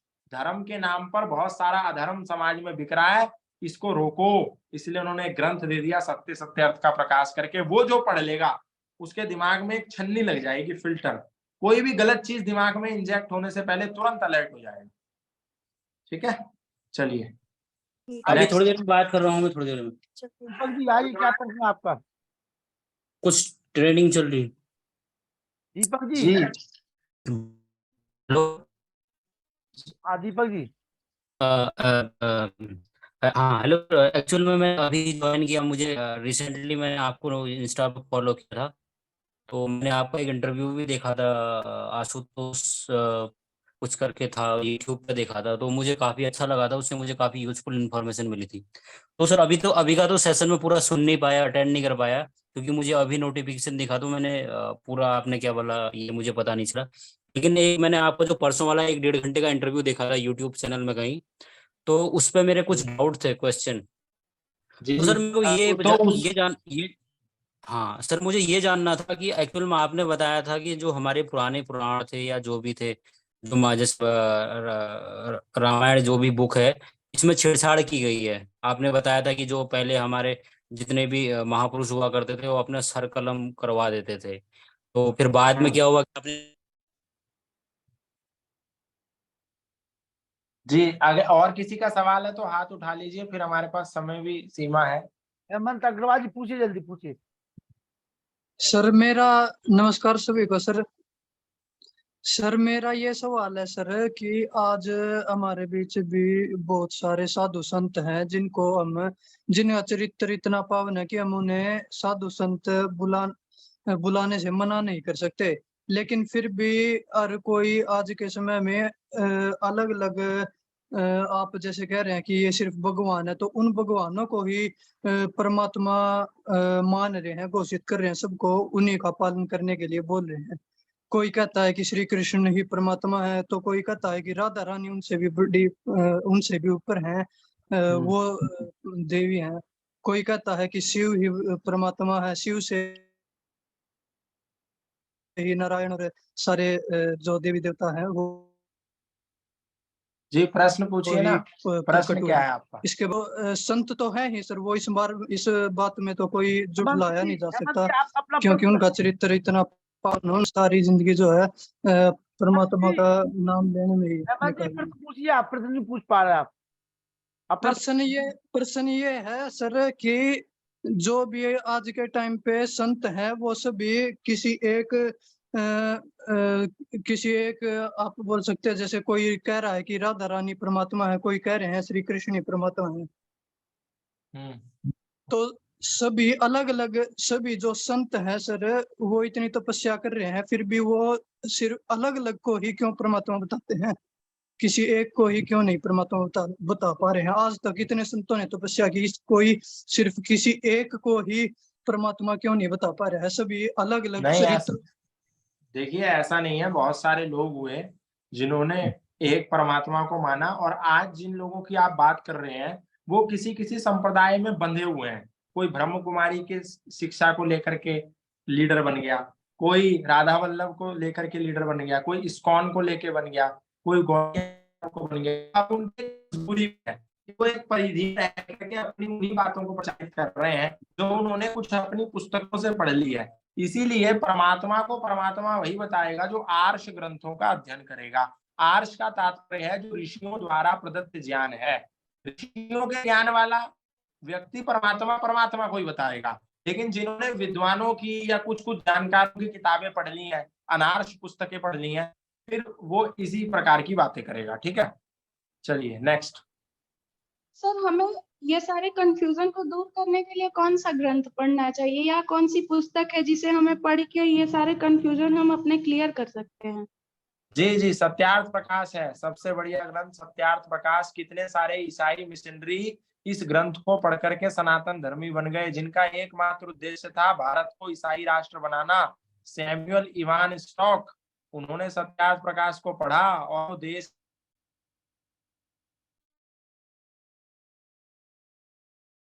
मुस्कान जी, मुस्कान रघुवंशी जी, मुस्कान जी, ओम जी, आइए वीडियो, सभी को मेरा नमस्कार। वीडियो खोल लीजिए। गौतम जी आपकी आवाज चली गई थी। जी, अब आप अपनी गौतम जी सभी बात, को मेरा नमस्कार। जी बोलिए ना मुस्कान जी, आवाज आ रही है? आवाज आ रही? हाँ जी आ रही। जी आप बोलिए ना। गौतम जी ने आज बहुत अच्छा व्याख्यान दिया, जिसमें मतलब स्टार्टिंग से लेके एंड तक किस तरह से हमें हमारे जो ईश्वर है, हमारे परमपिता परमेश्वर है, वो निराकार है और उनका ज्ञान हम कैसे प्राप्त कर सकते हैं। और पूरी एक्सप्लेनेशन उन्होंने बहुत अच्छे से की है कि कहाँ से हमारे वेद आए और वेदों में किस तरह से बताया गया है कि ईश्वर की जो न्याय व्यवस्था है वो किस प्रकार होनी चाहिए। जैसे उन्होंने बताया कि हम बहुत सारे ग्रंथ बहुत सारे मत पंथ संप्रदायों के देखते हैं, तो वो बोलते हैं, जैसे मुसलमान बोलते हैं कि उनका जो ग्रंथ है कुरान, वो 1400 साल पहले आया, वो ईश्वर की न्याय व्यवस्था उसमें सब लिखा है। तो जब हम देखते हैं कि हमारा जो देश है, मतलब हमारे जो सृष्टि का निर्माण हुआ है वो 2 अरब साल पहले हुआ है, और मुसलमान कहते हैं कि 1400 वर्ष पहले उनका जो न्याय व्यवस्था कुरान बनी। तो उनकी ये बात यहाँ पे झुठला दी जाती है। उसके बाद जब हम बात करते हैं ईसाइयों की, तो वो बताते हैं कि जो आपका कोई प्रश्न भी है क्या? नहीं, मेरा कोई प्रश्न नहीं है। अच्छा, सारे प्रश्नों के उत्तर मिल चुके हैं और मैं सभी से ये कहना चाहती हूँ कि बहुत सभी लोगों को सत्यार्थ प्रकाश पढ़ना चाहिए, सत्यार्थ प्रकाश पढ़नी चाहिए। जैसे कि हमारे महर्षि दयानंद सरस्वती ने कहा है कि वेद ईश्वरीय ज्ञान है, वेद को पढ़ो, वेद को लेके आगे बढ़ो। तो सबको वेदों से ही स्टार्टिंग करनी चाहिए, उनको समझना चाहिए। बहुत बहुत धन्यवाद। धन्यवाद। और किसी का प्रश्न, हमारे किसी भाई का जो जुड़े हों आज पहली बार इंस्टाग्राम से या कहीं से भी देख के? किसी का कोई प्रश्न हो तो पूछ लीजिए, लिंक यही रहेगा हमेशा। और आगे भी हम बहन मुस्कान रघुवंशी जी को भी सुनेंगे, उनका स्वास्थ्य जैसे ही ठीक होता है। कल जो भारती प्रियंका पारासर जी, उनका व्याख्यान है, और रविवार को जो है कार्यक्रम हमारे बाबा रामदेव जी के गुरु जी डॉक्टर प्रदम्भ जी। हाँ दीपक जी पूछिए, क्या पूछ रहे हैं दीपक जी? दीपक जी पूछिए, दीपक जी। थोड़ा लेट अटेंड किया, डेली बेसिस पे होगा? हाँ डेली कार्यक्रम होता है इसी लिंक पर जी। सर टाइम यही 8 जूम बजे मीट से 9 बजे तक जी, 8 बजे से 9 बजे तक जी। 8 बजे, और यही यूजर आईडी पासवर्ड से ज्वाइन करना होगा ना जो आपने यही स्टोरी में लगाया? हाँ यही रहेगी, आईडी पासवर्ड यही रहता है जी। अच्छा सर, ठीक है सर, मैं उसमें डाउट पूछते रहूँगा। बिल्कुल बिल्कुल। बहुत से लोग हमारे गौतम खट्टर जी के जो फॉलोअर्स हैं वो जुड़े हुए हैं, उनका सबका स्वागत है। इसी लिंक पे आप लोग जुड़े रहिए, सुनते रहिए। और किसी का कोई प्रश्न हो तो पूछ लीजिए। सर मैं आभार व्यक्त करने के लिए बुला रहा हूँ मुनि पुरुषोत्तम वानप्रस्थी जी के लिए। आइए मुनि जी।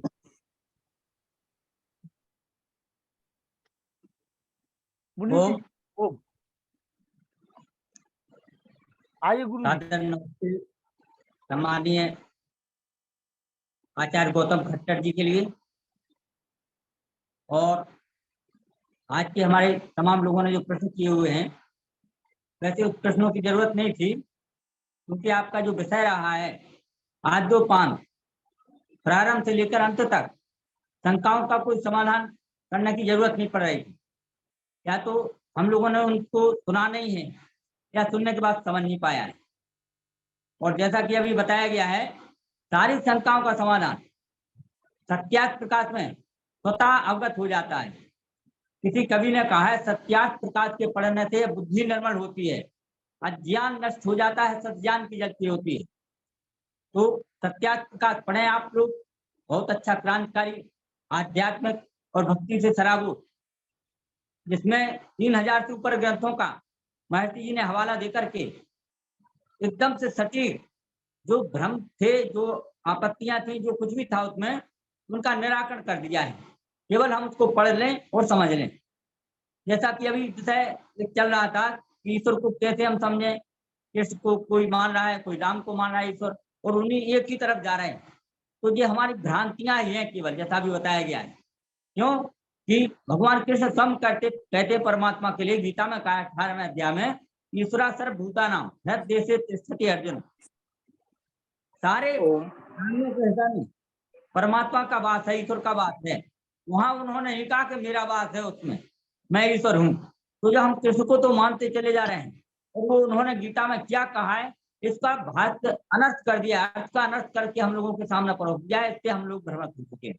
तो हमारा केवल लक्ष्य होना चाहिए सत्य को जानने के लिए। वेद के इतर और कोई ऐसा ग्रंथ नहीं है जो हमें सत्यासत्य से अवगत करा दे। वहां महर्षि जी ने ईश्वर के जो कितने नामों का, ईश्वर सच्चिदानंद स्वरूप, निराकार, सर्वव्यापी, सर्वांतर्यामी, अजर, अमर, अभय, नित्य, पवित्र, सृष्टि करता है, उसी की उपासना करनी होगी। इस बात को हम समझ लें, और उसके अजर अमर होने का, अविनाशी होने का, अजन्मा होने का, निराकार होने का, सारे जो विवरण दिए गए हैं, उन पर हम थोड़ा सा विचार लगा लें तो हमें कुछ भी परेशानी नहीं होगी देखने में। केवल वेद त्रेतवाद को मानता है ईश्वर, जीव और प्रकृति, और हम सारे विश्व को जानने के लिए निकल पड़ते हैं, जबकि हमको छोटवा बड़वा इन 3 त्रेतवाद का भी नहीं आता है। तो सभी से निवेदन है हमारा तो केवल कि आप बड़े शालीनता के साथ में, बड़े श्रद्धा के साथ में और पूछताछ के साथ। ओम।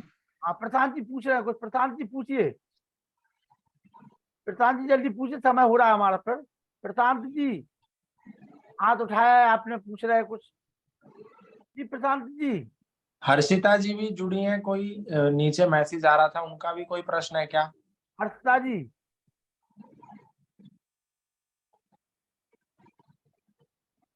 हर्षिता जी अपना वीडियो खोल लीजिए।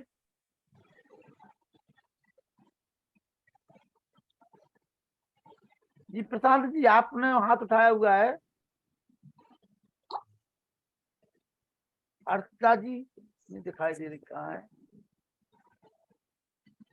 प्रशांत जी वीडियो नहीं खोल पा रहे, अपना ऑडियो भी नहीं खोल पा रहे। प्रशांत जी खोल लीजिए।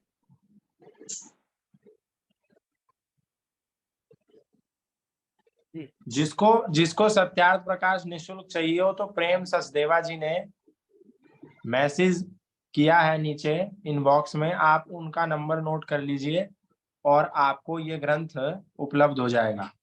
प्रेम सचदेवा जी ने नंबर मैसेज में इनबॉक्स में लिखा है, आप उस नंबर को नोट कर लीजिए, ठीक है। और किसी का कोई प्रश्न हो या किसी हमारे इंस्टाग्राम के किसी व्यक्ति को कोई फीडबैक देना हो, किसी व्यक्ति को फीडबैक यदि देना हो कि उनको कैसा लगा, जिसने आज पहली बार ज्वाइन किया हो, बिल्कुल बिल्कुल स्वागत है, उसका भी स्वागत है। उनमें से कोई व्यक्ति यदि फीडबैक देना चाहे, कोई नया व्यक्ति। हाँ, जो नए लोग हैं, जो पहली बार जुड़े हुए हैं आज कार्यक्रम में, वो जरूर अपनी बात रख सकते हैं, क्या अच्छा लगा उनको। बिल्कुल स्वागत है ऐसे लोगों का।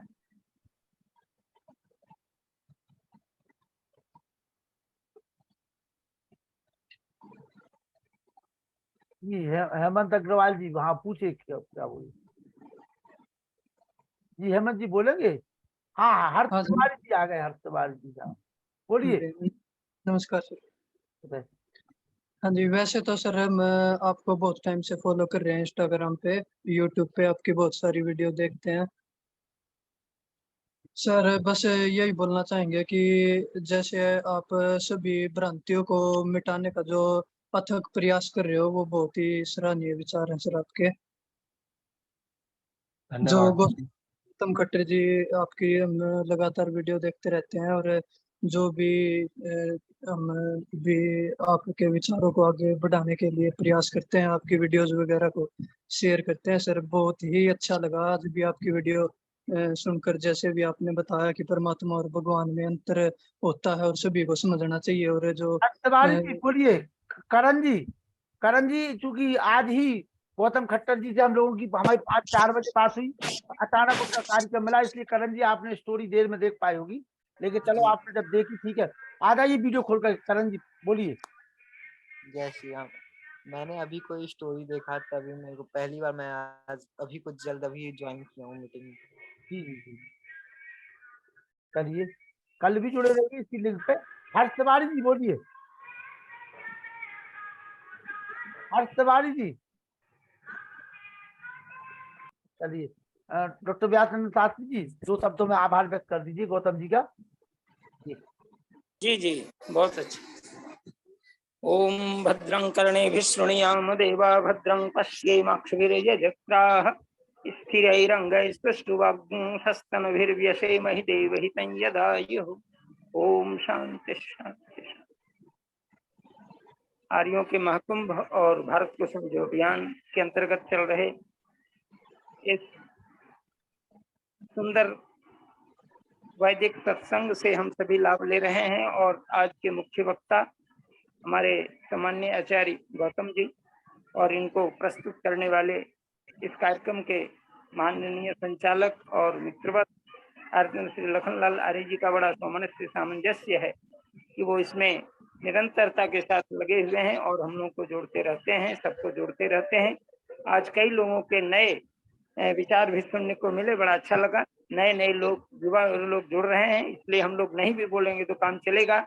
उन युवकों को पूरा पूछने का हर तरह का पूरा अधिकार है और उन्हीं के लिए कार्यक्रम विशेष रूप से है। निश्चित रूप से आज आचार्य गौतम जी का बड़ा ही सुंदर सत्या प्रकाश और वेद को लेकर के जो सुंदर ईश्वर के नामों पर चर्चा, वेद की गहराई में जा करके ईश्वर के अनेक नामों का व्याख्यान के साथ, पूरा विवेचन के साथ, व्याकरण टिप्पणी देते हुए जो उन्होंने सबको समझाने का काम किया है, बड़ा ही विशेष रूप से वो धन्यवाद के पात्र हैं। और ऐसा ही व्याख्यान हम लोग को इस मंच से होना चाहिए ताकि लोगों की भ्रांति मिटे।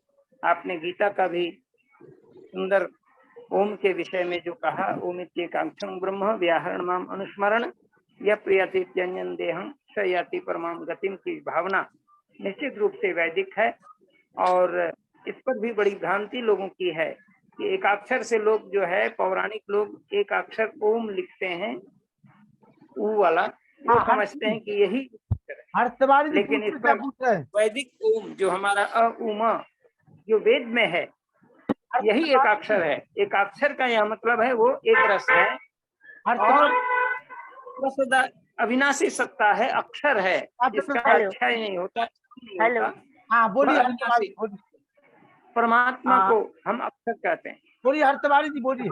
क्या आप हमारी आवाज सुन पा रहे हैं? सुन पा रहे, बोलिए। सर्वप्रथम गुरु ब्रह्मा गुरु विष्णु गुरु देवो महेश्वरा गुरु साक्षात परम ब्रह्म तस्मै श्री गुरुवे नमः। मैं आज बड़े सौभाग्य की बात है कि मैं लाइव में जुड़ा हूँ आपके साथ। जी अरे मैं गौतम जी से एक चीज बोलना चाहूंगा कि आपका बहुत बहुत धन्यवाद। मैं पहले धर्म को उतना मानता नहीं रहा। जी बोलिए। मैं धर्म को उतना मतलब मानता नहीं रहा मैं पहले। तो क्या आज से कुछ महीनों पूर्व मैंने एक वीडियो देखा था गौतम जी का, मैंने एक वीडियो देखा था।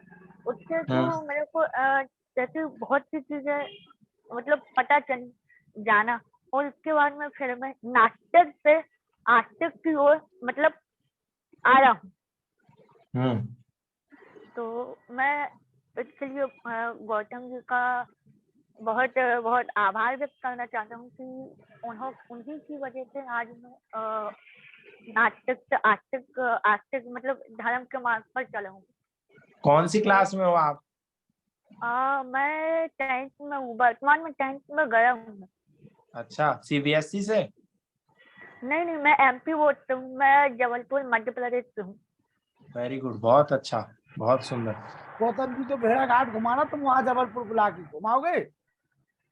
जी बिल्कुल हाँ, आइए आप। भेड़ा घाट बुलाओ, बढ़िया भेड़ा घाट घुमाओ, हाई स्कूल में टॉप करो पहले, है ना वहाँ पे बढ़िया।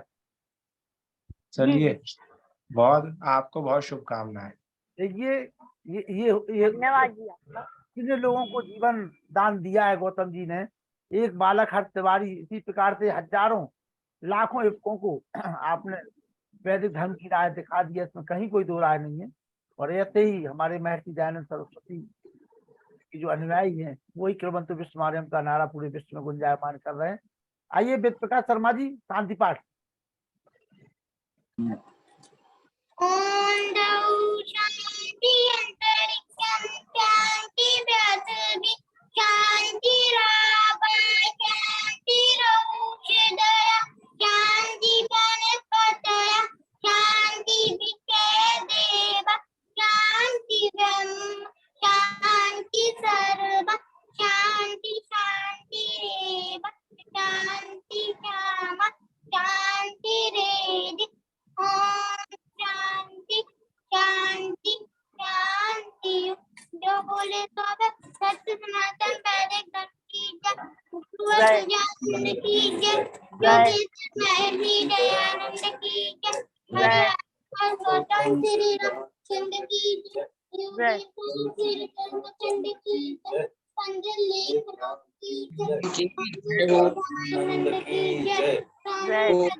भारत माता की जय, गौ माता की रक्षा हो, आर्य समाज अमर रहे, एक ही ज्योति जले,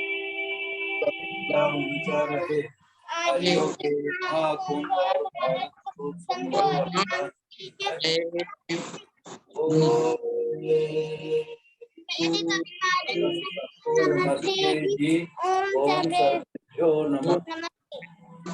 नमस्ते सभी को। सोमवार को अगर हो जाए कार्यक्रम,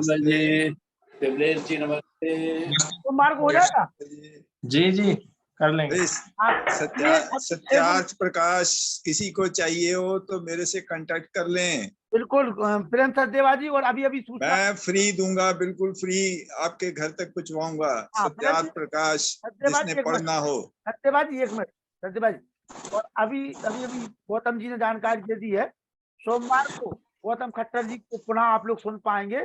तो जो लोग अभी जुड़े हुए हैं, जिनको जैसे करण जी हैं और हमारे हर्ष तिवारी जी हैं, तो ये लोग, और अभी से हम सूचना व्हाट्सएप के माध्यम से सबको दे देंगे, और गौतम जी भी अपने स्टोरी पर उसको लगा देंगे इंस्टाग्राम पे। तो सोमवार को पुनः आप आचार्य गौतम खट्टर जी को सुन पाएंगे इसी 7:45 बजे पर। ठीक है जी, सभी को जी बहुत बहुत धन्यवाद।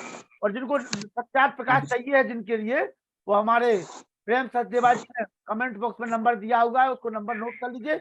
और प्रेम सचदेवा जी दिल्ली में रहते हैं, आर्य समाज के हमारे प्रधान हैं, तो आप उनसे फ्री में प्राप्त कर सकते हैं, निःशुल्क आपके घर तक पुस्तक अमरगंज सत्यार्थ प्रकाश भेज देंगे। जो नवयुवक नवयुवतियां नए जुड़े हैं, उनसे प्रार्थना है कि आपके सारे भ्रम दूर हो जाएंगे, आप आर्य समाज में जाना शुरू कर दो। रविवार को सत्संग होता है, आपके निकट जो भी आर्य समाज है, आप वहां जाएं, संध्या हवन सीखें। और सत्यार्थ प्रकाश भी पढ़ाते हैं वहाँ। अपने आप पढ़ने में कई बार रुचि नहीं होती, तो वो पढ़ाते हैं, आप उनके प्रवचन सुने। बहुत विद्वान लोग आते हैं आर्य समाज के अंदर, आपके सारे भ्रम दूर हो जाएंगे। और आदत डालो अपनी सत्संग में जाने की। अच्छा हेमंत बेटा, सुन लिया? हाँ, हेमंत भी सुन रहा है, हर्ष बेटा भी सुन रहा है, सब लोग सुन रहे हैं दादी जी आपको। जी हाँ, और बाकी जितनी भी छोटी नवयुवतियां और छोटी बहनें और मेरे छोटे छोटे बच्चे ज्वाइन किए हैं, क्वेश्चन पूछे हैं ना, बड़ा अच्छा लगा आज आप आए। ये तो महाकुंभ है, यहाँ घर बैठे बैठे ज्ञान मिलता है। कहीं बाहर नहीं जाना पड़ता, अपने घर में बैठकर भी आप अपना ज्ञान प्राप्त कर सकते हैं। आप लोग सोमवार को पुनः कल देखिए भारती भारती लखन जी नमस्ते, आपको बहुत बहुत बधाई हो, आज तो मैं बहुत प्रसन्न हूँ। ठीक है माता जी, तो उनका भारती प्रियंका पारासर जी का भी आप स्टेटस लगा देना ताकि लोग बाग उनको सुन सके। और सोमवार को पुनः हमारे बीच में गौतम जी, हम लोग पुनः उनको सुनेंगे और निश्चित रूप से बहुत धारा प्रभाव और खास करके हाई स्कूल में पढ़ने वाले बच्चे जो नास्तिक थे वो आस्तिक बन रहे हैं, ये बड़े गर्व की बात है और इसी प्रकार से हम सनातन धर्म की रक्षा कर पाएंगे। बहुत बहुत आभार, सभी को साधन।